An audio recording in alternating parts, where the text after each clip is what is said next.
Everyone. Welcome, everyone. We're going to let folks join in through the waiting room and come into the transit talk, and we'll get started in just a minute. Thank you so much for being here.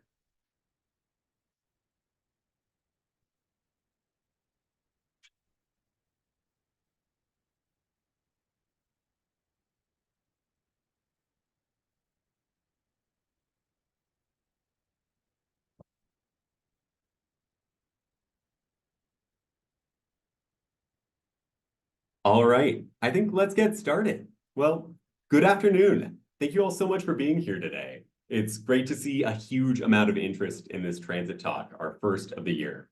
My name is Kirk Hovenkotter, and I'm the Executive Director of Transportation Choices Coalition, and I'll be your moderator for today. Today's Transit Talk is hosted by Transportation Choices Coalition. We're Washington State's nonprofit that brings together people to advocate for safe, affordable, and equitable transportation. For over 30 years, we've worked to build streets, trails, and transit that make Washington State healthier, sustainable, and accessible. And as a part of that, in 2022, we helped pass the Move Ahead Washington Transportation Package through the state legislature. Move Ahead Washington is a transportation funding package that provides historic investment in transit and active transportation across the state. The legislation dedicated more than $4 billion to help kids get safely to school, make transit run more often, reconnect communities scarred by past transportation decisions, and improve our state for all Washington's residents who walk, bike, and roll in their cities and towns. Today, we will explore the benefits brought by that package and discuss the importance of maintaining the Climate Commitment Act, its funding source. Now, this isn't just a one-way conversation. We want to hear from you all. We'd love to hear from you why Move Ahead Washington or the Climate Commitment Act is important to you and why you're here today. Let us know by submitting your story through the link in the chat that our engagement and events manager, McKenna Lux, is sharing. All right. Before we begin, I'd like to take a moment and acknowledge that while we're gathering virtually, our panel is joining us from unceded lands in the Pacific Northwest, specifically the Coast Salish, and more specifically the Duwamish, as well as the Spokane. We're dropping a resource in the chat and invite you to learn about the land that you're on and welcome you to acknowledge it in the chat. Before we get started, I also want to point out a few things in our virtual space. We've enabled captions for this event. If you would like to show or hide the subtitles in the main room, you may do so using the options in the bottom of your Zoom screen under live transcript. Please use the chat to ask questions and expand on discussion topics. Of course, please be respectful to the panelists and other attendees. You can send questions in the chat for our panelists, and you can also send them privately to our events and engagement manager, McKenna Lux. This webinar will be recorded and shared with you afterwards, once it's available. And now, I'd like to introduce our incredible panel of speakers that have joined us for this transit talk today. Today, we are joined by Representative Joe Fitzgibbon of the Washington 34th Legislative District, which covers West Seattle, White Center, and Burien. We're also joined by Angie Peters, the General Manager of Valley Transit in Walla Walla. We're joined by David Mendoza, the Director of Policy and Government Relations with the Nature Conservancy in Washington. And finally, we're thrilled to be joined by Cheryl Chow of the Citizens Climate Lobby's Washington Youth Business Endorsement Team and a junior at North Creek High School in Bothell. We're thrilled to have you all here with us today. Before we dive in, I want to set the stage for today's conversation. From Seattle to Spokane, we want all of our communities to be inclusive, connected, and thriving. Public transit, like light rail and buses, accessible walking and biking routes, give people of all ages and abilities healthy, clean, and accessible ways to get around. These low-carbon transportation options are also a critical climate solution, since transportation is currently the largest source of carbon emissions in Washington State. But for far too long, Washington has prioritized investments in highways over more sustainable kinds of transportation. Together, we've helped turn the tide, winning historic investments in safe, equitable, and sustainable transportation with the passage of the Move Ahead Washington package. But now, conservative billionaire Brian Haywood is threatening to reverse those hard-won gains. He bankrolled the ballot initiative 2117, which would repeal the Climate Commitment Act, a key funding source for Move Ahead Washington. The Climate Commitment Act not only caps and reduces greenhouse gas emissions from Washington's biggest polluters, but it funds investments in a more sustainable future, including billions of dollars for walking and biking infrastructure, transit, and fare-free rides for youth 18 and under in Washington state. Repealing the Climate Commitment Act would let polluters off the hook and rip a giant hole in our state transportation budget. The stakes are enormous. Our panel today will discuss the tangible benefits of the Move Ahead Washington package and the Climate Commitment Act funding, and why we must continue to invest in our communities and our transit riders. So thank you all for being here today. And to kick us off, I want to start with some context and background. Representative Fitzgibbon, can I ask you, what exactly is Move Ahead Washington and its funding source, the Climate Commitment Act? Why should we talk about these two together? Thanks, Kirk. So Move Ahead Washington is the transportation package that the legislature passed in 2022 to address significant unmet needs in our transportation network across the state, including our ferries, our safety on our roads and bridges, maintenance and preservation of our state transportation facilities. And particularly, it was by far the most ambitious transportation package the state has ever passed for bike and pedestrian infrastructure, for public transportation, and for electrification of our transportation system. We were very proud to call it the greenest transportation package, probably not just in Washington history, but maybe across all 50 states. And the reason it was possible is because in 2021, the legislature passed the Climate Commitment Act.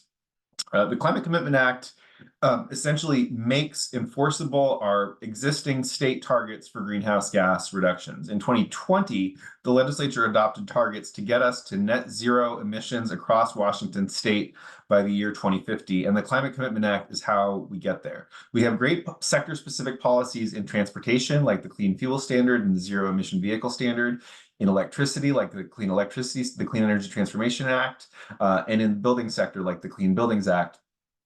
But the Climate Commitment Act serves as the backstop to all of those. It sets a cap on Washington's greenhouse gas pollution, lowers that cap over time, and requires the largest emitters in the state, there are about the 100 or so largest emitters in the state, to acquire allowances from the state of Washington for every ton of greenhouse gases, every ton of CO2 or other greenhouse gases that they emit. So that means, for example, an oil refiner is not just responsible for the emissions at their refinery, but also all of the combustion of the fuel that they produce and distribute to cars and trucks around the state. And by lowering that cap over time, we ensure that we're going to reduce emissions and get on track to net zero.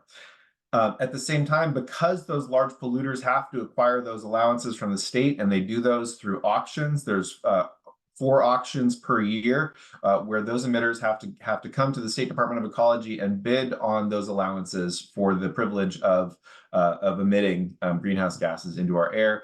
And with the revenue from those auctions, we've invested in some transformative clean energy policies across the state, and about half of those dollars that we bring in through those auctions goes to transportation, and it specifically has to go towards clean transportation. Dollars from the Climate Commitment Act cannot go, for example, to expanding a road. They can go, and they do go, towards investing in public transportation, investing in bike and pedestrian safety, investing in electrification, electric vehicle chargers, bus chargers. This year we made a big down payment on electric school buses. So the Climate Commitment Act works on both sides. On one side, by making sure that those emitters have to reduce their emissions over time to eventually get to zero. And then with the proceeds from those auctions, investing in strategies to help us get there faster, particularly strategies through our most emitting sector in the state, which is the transportation sector.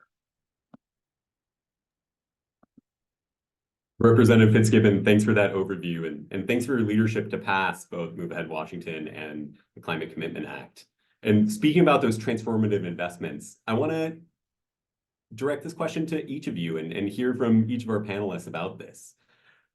What investments have you seen Move Ahead Washington or the Climate Commitment Act make in your community?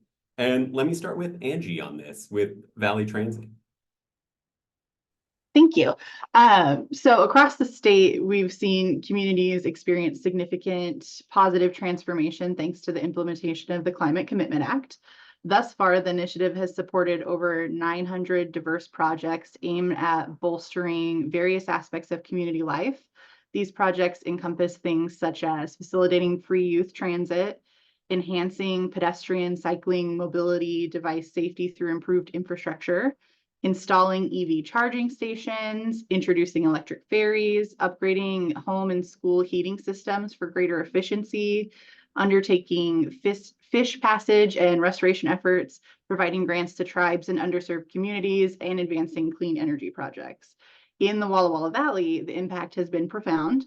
We've been able to implement zero fare transit for all of our passengers and bolster safety measures and accessibility along walking, cycling, and rolling routes, which not only improves quality of life, but also stimulates economic growth by attracting more visitors and business investments. Additionally, by contributing to the development of a comprehensive zero-emission vehicle transition plan and establishing vital EV charging infrastructure, we're using CCA funds locally to not only reduce carbon emissions, but also promote equity and social justice by ensuring that all community members have equitable access to clean transportation options. And furthermore, through the Move Ahead Washington program specifically, we've effectively doubled the funding allocated to our special needs transportation program, ensuring that our most vulnerable populations receive the critical access services that they need. Thanks for that, Angie. Yeah, it sounds like a huge impact east of the mountains in the Walla Walla Valley. And thanks for sharing that map. It's just sprinkled with investments that Move Ahead Washington has made. Let me pitch this same question to David with the Nature Conservancy. What benefits have you seen from Move Ahead Washington or the Climate Commitment Act? Yeah, I'll answer this from a perspective of the multiple identities and communities I work in. Identify the Latino community, Mexican American. I work with environmental justice and environmental communities, and then I live in Tacoma. And so the benefits I'm seeing in one area that is not as well known about the Climate Commitment Act is the air quality program that's embedded within the Climate Commitment Act. This is a focused program that is broader, covers all sources of health harming pollution, criteria of emissions that create higher rates of asthma and cardiovascular diseases. And so the Climate Commitment Act directs to identify 16 communities. Tacoma is one of them, to invest for additional air quality monitoring, so we know what kind of pollution and where it's coming from. We can make a change.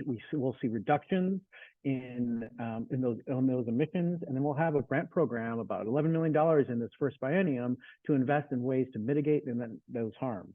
In my professional realm, in the Nature Conservancy, we've seen unprecedented investments in saving our older forests, 80 years and older, from being cut down. These forests are structurally complex. They help ensure survival of our salmon, as well as sequester carbon themselves. And this past session, we were really fortunate to work with the Quinault Indian Nation to acquire enough funds for them to acquire about 11,000 acres, hopefully, some additional money needs to be raised, of former allotment lands that have been lost while on the reservation, aren't in the reservation's control, and this will help them regain some of their traditional territory. And these investments, none of this would be possible without the Climate Commitment Act. No, thanks for sharing that, David. That's so powerful. And let me pass this question back over to you, Cheryl. I'm curious, from your perspective at the Citizens Climate Lobby, how has Move Ahead Washington and Climate Commitment Act impacted you? Yeah, so the Climate Commitment Act has a lot of great services and programs, as the other two have already mentioned. But I want to go deeper into, as a Running Start student, many of my classmates and friends have been able to take the bus to attend these college classes while being high school students. And this is mainly because of Move Ahead made transit free for minors in Washington. And because of quite a few of them don't have a driver's license yet, often due to the additional cost of driver's ed in the vehicle, free public transit allows many, especially those who come from low-income families, to be able to take this opportunity when they otherwise wouldn't have been able to. In this way, Move Ahead Washington has expanded opportunities for students who come from families that aren't as well off. It makes the educational playing a more even playing field despite the disadvantages some may come from. But as a Citizens Climate Lobby volunteer, it has definitely made great impacts in a lot of ways to the youth in very diverse impacts, no matter what their backgrounds are. So, No, thank you so much for sharing that. And I'd love to return to the youth perspective on this as well. But building off your point, Cheryl, we know that the average cost of car ownership in Washington State is about $12,000 a year. If we're able to take that cost off of youth and able to offer youth 16 to 18 with a way to get around without a car, that's a huge savings to them. And let me wrap up this question by going back to Representative Fitzgibbon. How have you seen the Climate Commitment Act and Move Ahead Washington make a benefit in your district? Yeah, so one piece of transportation infrastructure which is really critical to my district is the state ferry system. And because we have resources from the Climate Commitment Act, we've been able to invest in the workforce of the ferry system, which is really critical and is unfortunately folks who rely on the ferry system, folks who live in places like Vashon and Maury Island in my district, have really been impacted by the workforce shortages in the ferry system and seen just inadequate service to enable them to get off island to work, to medical appointments, to school, to visit family. So we're really investing through Move Ahead Washington in growing the pipeline to get more folks interested in and trained for working on the water and the ferry system. But one aspect of our investments in ferries, which are really exciting to me and are really going to benefit not just ferry riders, but everybody in who lives near Puget Sound, is electrification of the ferry system. We're the next ferries that are under that we're going to issue contracts for, that we're going to get built for our state, are going to be hybrid electric ferries, which will save money because electricity is cheaper than diesel fuel, but it will also really positively impact both the climate and air quality. For example, the Bainbridge Island ferry, which travels between Bainbridge Island and downtown Seattle, the emissions from burning all that diesel don't just stay on the water. They drift to areas in my district like South Park and Georgetown and Delridge and White Center that are just downwind of Elliott Bay, where those ferries go back and forth, dozens of times a day. So as we electrify the ferry system, the ferries are going to be quieter. They're going to be safer for the riders. They're going to be cheaper for the taxpayers because that electricity is cheaper than diesel fuel, and it's going to benefit the air quality throughout Puget Sound. So that's one space where, well, we don't have the electric ferries up and running yet. We're going to, and that's going to really positively impact a lot of people. One area where we have seen even more short-term impact because of that crisis with ferry service, the state ferry system, we were able to invest this year in expanding passenger ferry service between Vashon Island and downtown Seattle. And in 2023, we were able to invest in expanding passenger ferry service between Bremerton and downtown Seattle. So we're really trying to move towards a more multimodal water transportation system where we're not just relying on car ferries, but also building out the network of passenger ferries to support those communities and to support the riders with better choices and not leave them totally reliant on a system that is unfortunately understaffed for the moment. As someone who's benefited from the fast ferries from Seattle to Bremerton, it really is transformational and brings so much more affordable housing and brings the community closer together and connects Kitsap and King County. It's been transformational. Thank you so much for sharing that. And we wouldn't be Transportation Choices Coalition if we didn't ask a question specifically around transit. So this is a question for you, Angie, and I think a question for you, Cheryl, as well. Can you just talk a little bit about in what ways is transit an important sector to fund with Climate Commitment Act dollars, and why is it important to our climate goals? Let me pass this off to you, Angie, first. I believe public transit is a vital sector for utilizing CCA dollars due to its multifaceted benefits that align with the climate goals. Firstly, it significantly reduces greenhouse gas emissions, thereby improving air quality and promoting the health and well-being of communities. For instance, by encouraging people to use buses, trains, ferries, other forms of public transit, we're not only reducing carbon emissions, but we're also mitigating some of the negative health effects that are associated with the air pollution from individual vehicle use. It's estimated that one bus trip can replace approximately 50 single occupancy vehicle trips, making public transit a highly efficient means for reducing emissions. And as Representative Fitzgibbons mentioned earlier, transportation is showing some of the largest emissions. So any transition to hybrid or fully zero emission fuels makes a huge difference there. Secondly, investing in public transit infrastructure enhances resiliency and adaptation to climate change. So beyond service as a lifeline during emergencies, which transit does do, well-developed public transit systems contribute to long-term climate resiliency by reducing dependence on fossil fuels and mitigating the impacts on transportation-related emissions. And by providing a viable alternative to private car ownership, public transit helps reduce traffic congestion, which can exacerbate that urban heat island effect and contribute to localized climate impacts.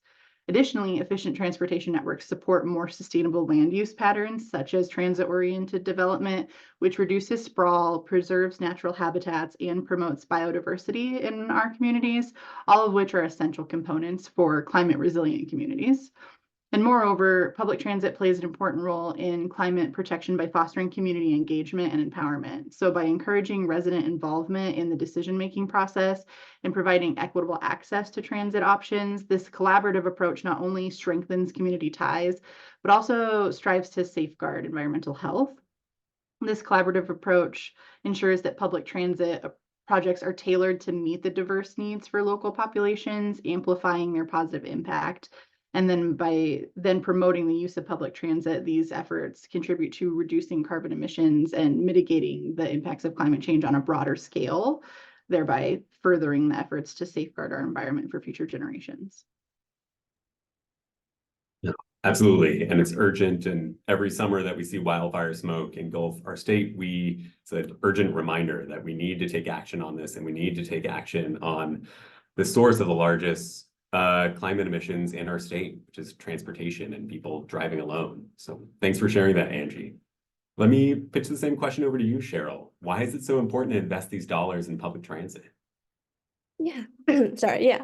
So Angie said most of it, but just to kind of add a little bit more, transportation is a massive carbon emitter. In fact, it was the largest source of carbon dioxide emissions in the US, at least as of 2022. And being able to reduce or cut down those emissions would greatly benefit the environment in many ways. And public transportation is already quite, in many ways, better than private transit, as it is more energy efficient and transport more people, as well as being more affordable, as touched on earlier. And so being able to reduce even more of public transportation would help reduce carbon emissions by a lot. And this, like the CCA's goal and climate goals in general, are all kind of targeted towards slowing global warming and reducing carbon emissions as much as possible. Knowing that if we don't do much now, it'll only get worse in the future, and it'll be worse for the future generations and harder for them to handle as well.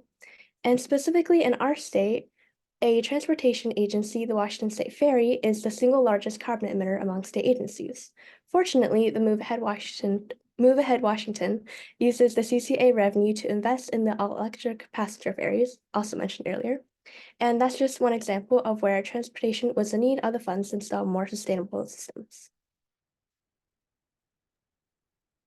No, it's right on. Thanks for sharing that, Cheryl. And I think all of us have talked about the benefits from Move Ahead Washington and the benefits of doing things to reduce our carbon emissions in Washington State. But we wouldn't be here if it wasn't under threat. So David, I'd love to pass this over to you. Why is the Climate Commitment Act under threat right now? And what are the stakes? The stakes are monumental. Why is it under attack? I think the CCA is under attack at the ballot because advocates, like many folks here on this webinar and many of the folks we work with, have been so successful in the legislature. It's been taking a long time to get the legislature to take significant action in the way we've done in the last 5 years or so, but they finally did. And so I think what the opponents to taking climate, folks who want to address climate action and the costs that are embedded in taking action on, are just they no longer can win at the legislature. They're going to take it to the ballot and mischaracterize what the CCA does and what the impacts of the CCA are in order to, in my opinion, mislead the public to vote against their own interests and vote yes on yes on 2117. We are the no on 2117 mission here amongst folks in this room.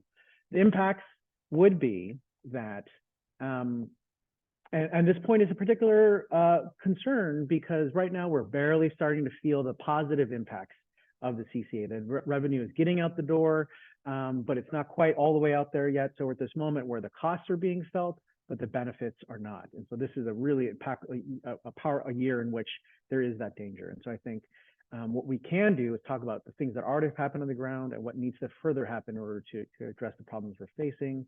What would happen? All these things we're talking about so far today, the free transit, the investment in the Quinault Indian Nation, the hybrid ferries, all would not receive that funding that we're talking about. They would go away. Some would never even happen. Some would go away by this time next year. And it's not just a one-time, the air quality program. It's not just our work on greenhouse gas as well. That would go away. And it's not just this one-time we maybe go back to the legislature, try to fix it. This would say the state is not allowed to institute any level of carbon pricing moving forward. And we would, as a result, would miss our carbon targets. The CCA is responsible for about 50% of what we want to do by 2030 to reach our Paris Treaty Accords kind of reduction for Washington State. None of that would be possible without the CCA, and they would all disappear. The threat is real. I think we have a fighting chance. I think there's our opposition has powerful messaging in terms of inflation and the cost of goods and services that resonates. But what our communities in Washington care about too is defending our communities, protecting them against the negative impacts of climate change, helping prevent wildfires, protecting our forests, cleaning air and clean water. These are values that voters and communities in Washington have shown again and again that they care about. And so we need to step up as supporters of this work, build a powerful campaign, which we're working on. We have set up we have staff in place. We're raising a good amount of money. I serve on the steering committee, which is about 30 community organizations, including TCC is at that table as well. And we're starting to get together to activate our communities, to share these messages like we're sharing here today, to really help folks understand what's at stake and what individual voters and the communities can do to help protect our future. Thanks, David. That's huge. And yeah, we have to remember that Move Ahead Washington passed only just over 24 months ago. And just in those 24 months, 1.6 million residents of this state have free transit who are under the age of 18. Our buses run more often and paratransit waits are shorter for seniors, all within that short amount of time. It's going to be incredible what this will do and shape our lives the more and more Move Ahead Washington continues to invest in transit and biking and walking. Also great to have you back, Cheryl. Well, let me pitch one final question to the audience, then we get to jump into the exciting audience questions. Yeah, wrapping up my questions, we've clearly made big strides in investing in our future with the Move Ahead Washington package. What do each of you see as important next steps to continue this progress that we've made in the last 24 months? And Cheryl, are you good? Can I kick off with you? Yeah. So as we just discussed, the Climate Commitment Act and Move Ahead Washington have made substantial progress towards climate goals. And as also mentioned, there is opposition coming from Initiative 2117. This initiative would repeal the Climate Commitment Act, taking away the main funding source from Move Ahead Washington and undoing all these steps that have been labored for over the years or even like the months. And so therefore, it's important to defend the CCA and Move Ahead Washington by voting no on Initiative 2117 this November. Additionally, it's also important to inform more people and spread awareness about the ongoings of climate, even like specifically as like the CCA Initiative 2117, Move Ahead Washington, so more people have a deeper understanding of what is going on in the climate in our state as well as the world. And so advocacy is also another important step. Agreed. Thanks for that. Let me Pitch this back over to you, David. What do you see are the next steps to continue our progress? There's a lot. We're really focused on winning at the ballot, voting no on 2117 in November. Every individual can sign up and on our pledge to no vote. I just put that in the chat. The more people there, the better we create a narrative. We already have 160 organizations across the state who have endorsed this campaign to vote no. For folks who are connected to organizations on this call, please reach out. We want to continue to grow that coalition. We want to learn. We're starting to develop the plan to activate all these organizations with deep ties to the community, with trusted messengers to help deliver this message, deliver this information. You know, our initial polling has shown that, you know, folks support clean air, clean water, but they don't know what the Climate Commitment Act itself does. And so it can be easily demonized in that lack of information. So our goal is really getting out the positive story we're sharing today to as many folks as possible. And so as you learn, it seems like just from this conversation I've seen in the chat, lots of you are already having these conversations. As you face those challenges, we want to know what those are and help you, arm you all with information you need to help be these messengers into communities. I'm feeling inspired, but let me pass it over to you, Representative Fitzgibbon. What are the big next steps to continue our progress? Yeah, well, I'll echo what Cheryl and David have said. The most important thing we can do to continue our progress is to get the word out to Washingtonians about the harms that Initiative 2117 would inflict upon Washington State. Initiative 2117 would allow unlimited pollution in Washington. If we reject Initiative 2117, we have strict limits on the amount of greenhouse gases that can be emitted in Washington by our 100 largest polluters. But if the initiative passes, it allows unlimited pollution in Washington State with all of the harm that that causes to our health, to our forests, to our salmon, to our climate, to workers who experience hotter temperatures on the job, to seniors who are at greater risk of heat-related ailments and distress, as we saw in 2021 with the heat dome, when over 700 people across the Northwest lost their lives to extreme heat. So first things first, to continue our progress, we have to defeat this risky and harmful initiative. Once we defeat Initiative 2117, our progress continues by investing the proceeds from those carbon auctions into things that will make our state a better place. Things like wildfire prevention and forest health, things like traffic safety, bike pedestrian safety, things like heat pumps for the lowest income people in our state who cannot continue to be tied to the very volatile cost of things like heating oil and natural gas. Investing in workforce development so that we have the workers to build the infrastructure of the future. For example, heat pumps. We need electricians and HVAC technicians in order to get all of the clean energy infrastructure installed that we're going to need to clean up our state. And we can do that by investing in workers and providing great career paths at the same time as we transition to clean energy. So once we defeat Initiative 2117, we have great opportunities to power our progress and to really be the leading state in the whole United States to show not just the rest of the country, but the rest of the world that clean energy, the clean energy transition is possible. So I'm very excited about what those next steps will be, but the first thing we have to do is eliminate, defeat this threat to our caps on greenhouse gas pollution. Thank you for that. And finally, let me pass it over to you, Angie, for your perspective from Walla Walla and Valley Transit as a transit agency general manager. What are the next steps for us to build on the progress of Move Ahead Washington? So addressing this from a public transit perspective, I think certainly entails recognizing the substantial progress achieved thus far alongside the considerable work that still lies ahead.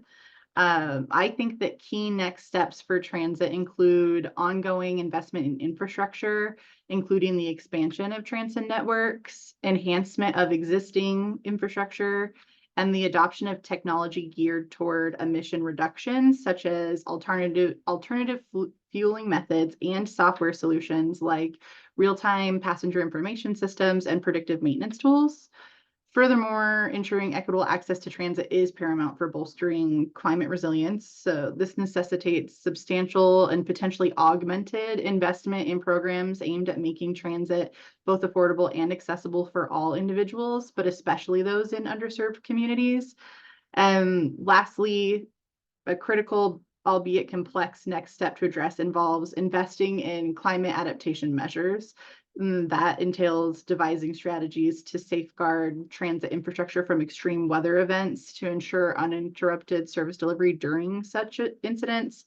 The vulnerability of alternative fuel vehicles to service disruption during extreme weather is underscored for the urgency of that particular need.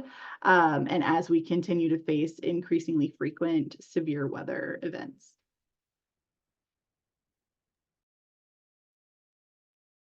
Thanks for that, Angie. It's clear there's an urgent need for these investments, and there's so many things that I can go to, which is huge. Thank you all for sharing those. And now I think we get to go to the most exciting part of our transit talk is our audience questions. And I want to thank our huge audience here today for submitting so many great questions. We did get one before we started that I want to pitch to you all. We know that everyone's transit trip starts at their front door, and their streets and their sidewalks are critical to making transit work for them. And the Washington State Traffic Safety Commission just unveiled its latest report showing that traffic deaths keep going in the wrong direction in our state.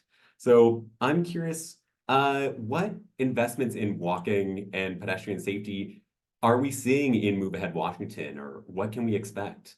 Representative Fitzgibbon, can I pass that one off to you? Sure, I can just name a couple of the bike and pedestrian investments that we made just this year. There are even more in the 2023 budget, but in 2024, we passed almost $6 million for safe routes to school in the View Ridge neighborhood in North Seattle. We passed $4 million for safety improvements on the North Aurora corridor in North Seattle. We passed a bike and pedestrian project on 84th Avenue Northeast down in Vancouver, Washington, as well as a shared use path in La Center, which is near, that's $1 million for that shared use path in the town of La Center in Clark County. We're building a trail between the towns of Hood River and White Salmon along the Columbia Gorge. And bike and pedestrian crossing at 148th Avenue Northeast over State Route 520 in Bellevue. Those are just a few examples, but really, if you look across the state, there's bike and pedestrian safety projects all across Washington state that are being funded with Climate Commitment Act dollars, and there will be more to come in coming years once we defeat Initiative 2117. In fact, if there's, if you're listening and there's a bike and pedestrian safety project in your community that isn't funded yet, then I hope you'll reach out to your legislators and say, please fight for Climate Commitment Act funding to get this funded in the 2025 budget. Because as long as we have this law, once we defeat Initiative 2117, we're going to be making really big, meaningful investments in safe walking and biking in every part of Washington state. Absolutely. And as someone who was previously the executive director of Move Redmond, I know how transformational that 148 pedestrian bridge would be, especially now that the 2 lines opened and you have crowds of riders who want to cross the freeway there. Thanks for sharing that. Curious, Angie, do you have any reflections there? This one's a little bit harder for me to answer because we have so many accessibility projects happening locally that I have struggled somewhat to parse which ones are Move Ahead funded and which ones are receiving other funding sources.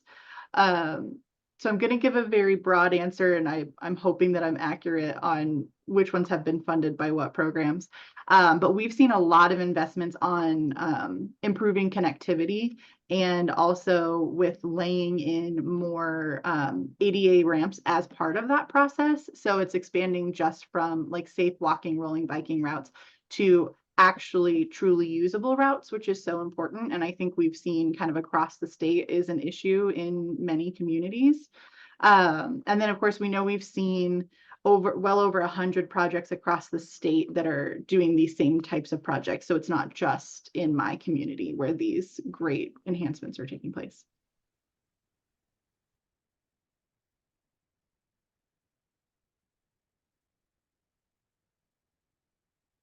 Yeah, that's a great point. let me move on to another audience question that we got. Is one, how do we demonstrate the value of transit to residents outside of major metro areas who may not rely on it every single day? And David, can I pass this one to you for your thoughts? A little harder for me, but I'll jump in. We don't. I would say the benefit of transit outside of metro areas. That's the question. Is that one, transit is supporting folks not just in metro areas, right? I think ferry system especially is servicing a lot of rural communities, and many times their only way in and out of their communities themselves. So that's potentially one area. I think then I think it's a misperception that there is no use of transit in rural areas as well, and I especially think of paratransit services as a really critical life need in rural communities for those who need to get to dialysis, for those who are disabled. These services have been vastly improved thanks to the CCA, and really have more frequent service and opportunities for folks in those areas because of the investments of CCA.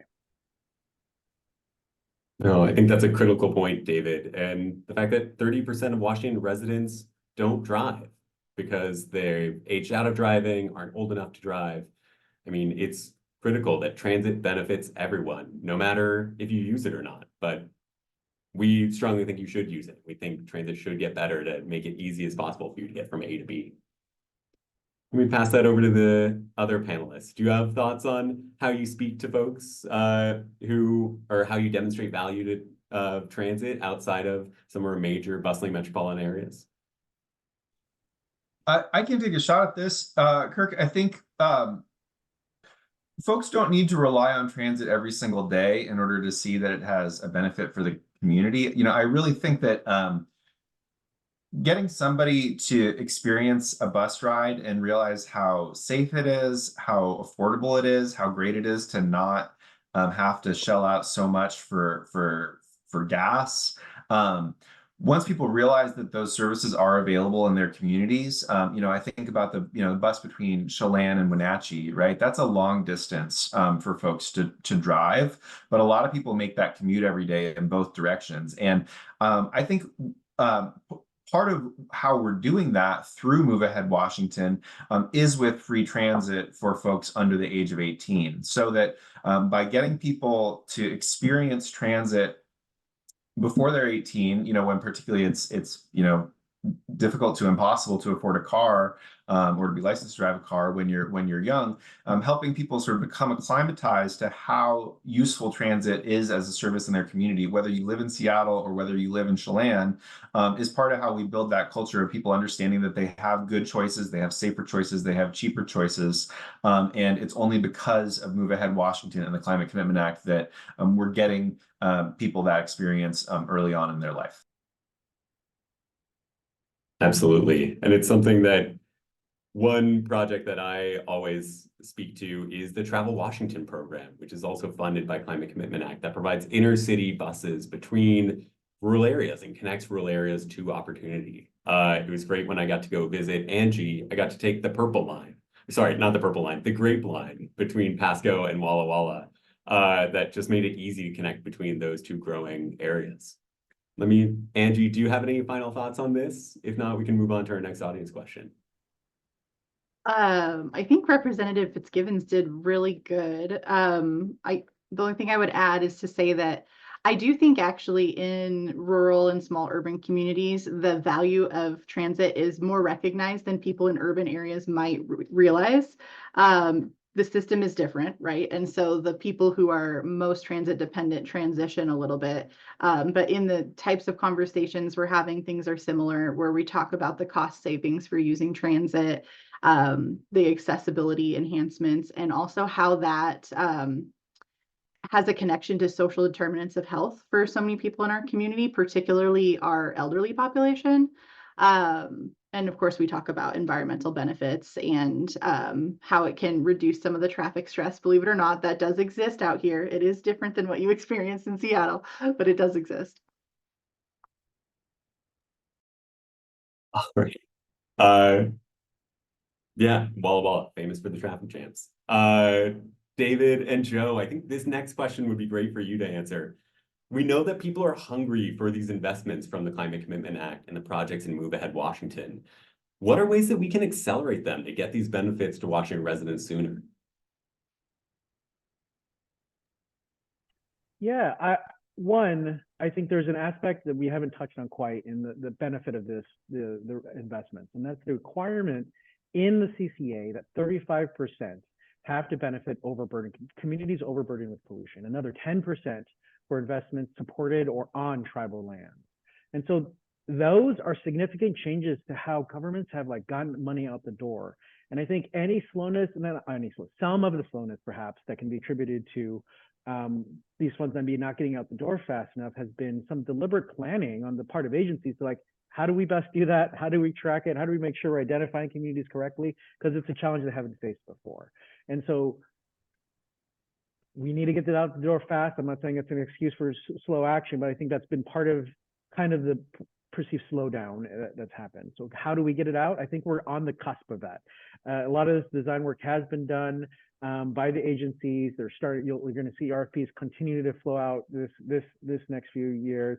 And I think there's ongoing work. There's work Nature Conservancy and others have been a part of. How do we reduce these barriers to state grants? How do we get more small organizations who are able to get through the hoops and paperwork to get qualified? And so I think there's still work to be done to do that, but I think there's some significant steps that have already been done, and some agencies themselves are acknowledging that they don't need all these procedures to protect state investments and money, that they can streamline these processes a bit more. That's a great point, and thanks for your advocacy and working on that. Representative Fitzgibbon. We have even with the Climate Commitment Act and Move Ahead Washington in place, we have a significant funding challenge for transportation in our state. We're going to need to look to additional sources of revenue in order to ensure that we can continue to move ahead with the projects that that folks are counting on in their communities. And so we're going to have to explore, what those strategies can be in the 2025 session.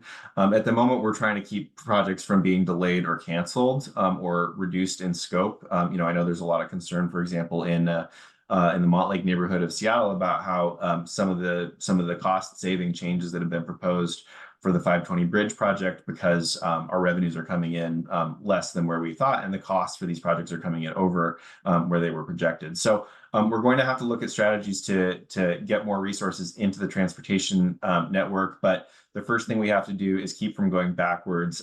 And if we repeal the Climate Commitment Act with the passage of Initiative 2117, we're going to see a lot of projects that are really important to people across the state probably canceled. Yeah, the stakes are enormous.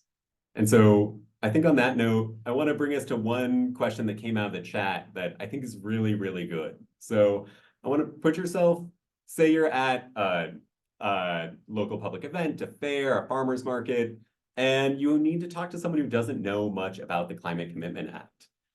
What would you say are the two benefits that seem to land most powerfully? And I'd love to pass this. David, would you be willing to kick us off with this one? Sure. I've also been tracking the chat, and some of the comments resonate with my experience as well.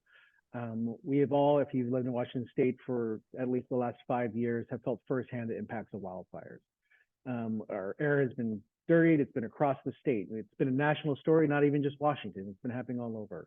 And so the investments that we've made for healthy forests, thinning of forests, providing some initial investments for communities to help understand how they can make their homes more fire resilient, protect their homes from the most catastrophic effects of wildfire. Those really resonate, that these are investments that will help us ensure we'll have decreased large scale wildfires. There's inevitably going to be wildfires in our state.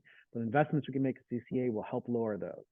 And the others on the transit has been a very powerful one. Folks, unless they're directly benefiting, haven't heard that. A lot of folks have families and are struggling how to get shuttle folks around. So having that pre-transit benefit is another way I think folks really feel that benefit in a real tangible way. Yeah. Angie, would you speak to that? What are two things that you think land really powerfully when you're talking about Move Ahead Washington to someone who doesn't know that much about it?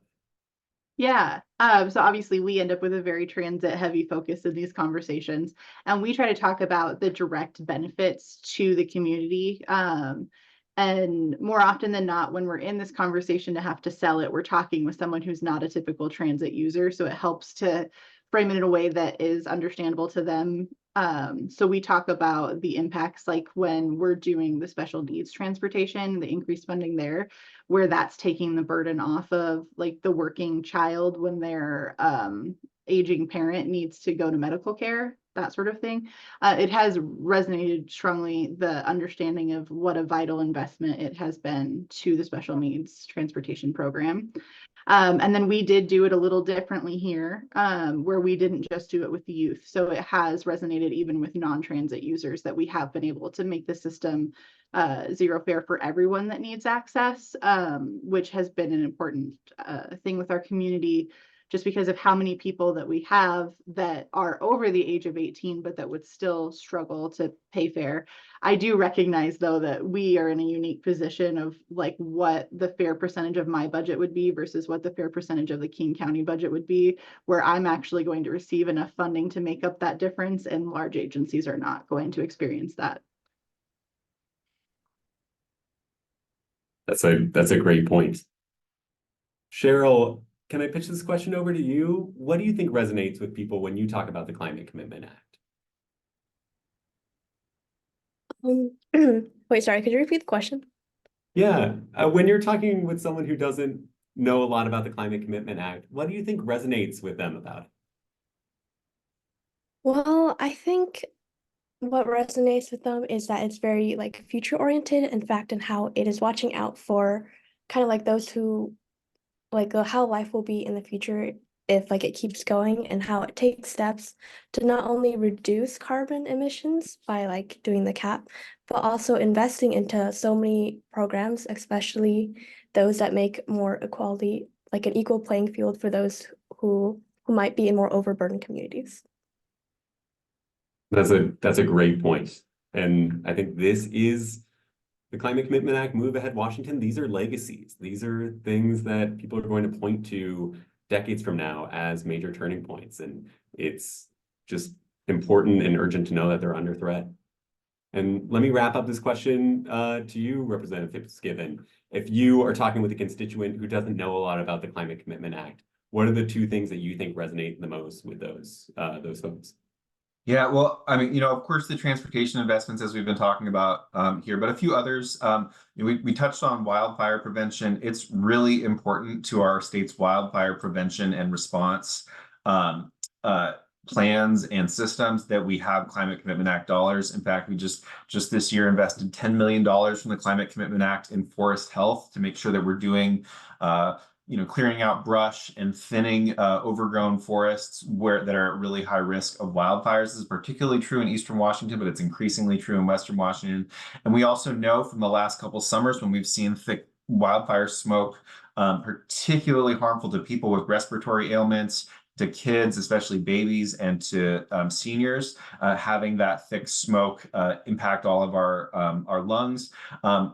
So even if you're not on the front line of a wildfire, obviously the folks on the front line of a wildfire are most harmed by a wildfire and are most benefited by our Climate Commitment Act investments in forest health. But every single person in Washington's health is harmed when we see those really smoky days. So I'd certainly talk about wildfire prevention. Also, one thing we haven't, I don't think, touched on is food security. We invested a lot of, I think, about $14 million out of the Climate Commitment Act this year in reducing food waste by connecting farmers with organizations fighting food insecurity like food banks, by making sure that we have edible food, that rather than throwing that out, rather than it being dumped in a landfill where it just produces methane and contributes more to climate change, let's get really good quality food into the hands of people who who are hungry and who are facing food insecurity. That's a win-win for the climate, for hungry folks, and for Washington's farmers and food producers. So the Climate Commitment Act is not just about fighting climate change. It's about making our state better in a lot of ways, and particularly investing in the people who most need that safety net.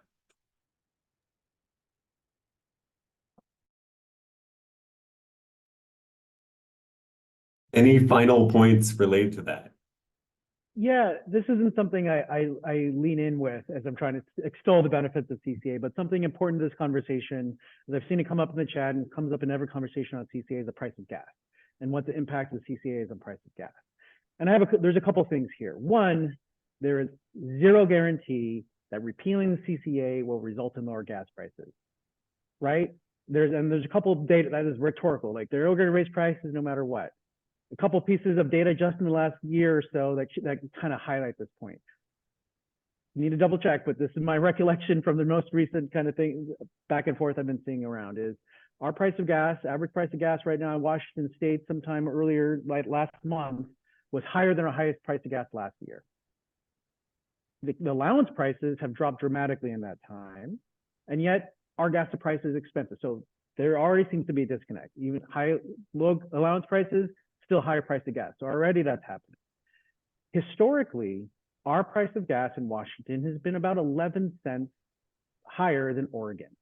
That got up to 25% last year. It's down to 9 cents price difference this year. So that shows another disconnect from wherever the CCA is to where the price of gas is. And there's a great, and I'll share it in the link, that one of our allies in this work, the Clean and Prosperous Institute, did on that study, that especially the historical price gas difference between Washington and Oregon, and some helpful aspects in this. And so the only thing that will be guaranteed if the CCA is repealed is that all costs, a lot of costs will go up. Our cost of responding to wildfires, we will still have to deal with that. We won't have any revenue to address these concerns. And so the cost to our communities will be borne in worse amounts as we're not able to address the climate crisis. There we go. I'm psyched up, David. Thanks for that. And thanks for hammering home that point. It's something that we hear when we work with communities across the state.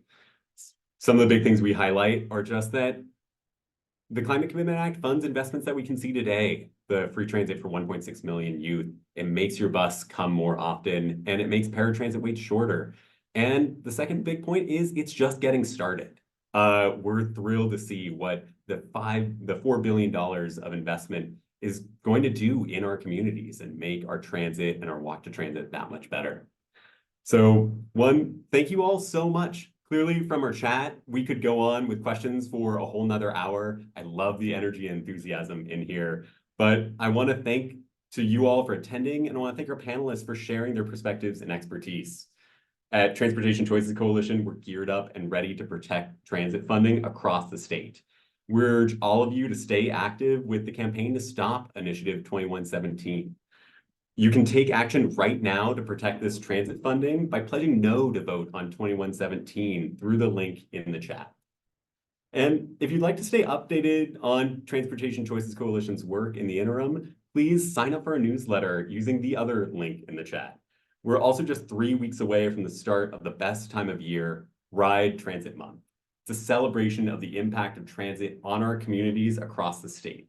As part of Ride Transit Month, we're going to be hosting a letter to the editor workshop that will give you the skills to be able to write an inspiring letter that shares the impact of transit on your life and the need to protect investments in it. So once again, join me in thanking our panelists. Thank you, Joe. Thank you, Angie. Thank you, David. Thank you, Cheryl, for sharing your stories. They resonated with me. They were really personal. We want to share links to their organizations in the chat. Go check out their work. It's incredible. We're so lucky to have these leaders in Washington State. I also want to give a huge shout out to Transportation Choices Coalition's Events and Engagement Manager, McKenna Lutz, who made this event happen today.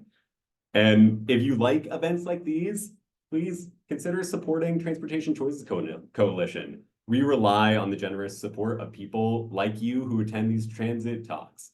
Please consider making a donation. We'll share a link in the chat, and please go and check out our website as well, where you can find a link there. Thank you all so much for attending today and hearing more about this urgent issue. Thank you so much to our panelists for joining us, and check out our next transit talk coming up later this year. Thank you all so much and have a great day.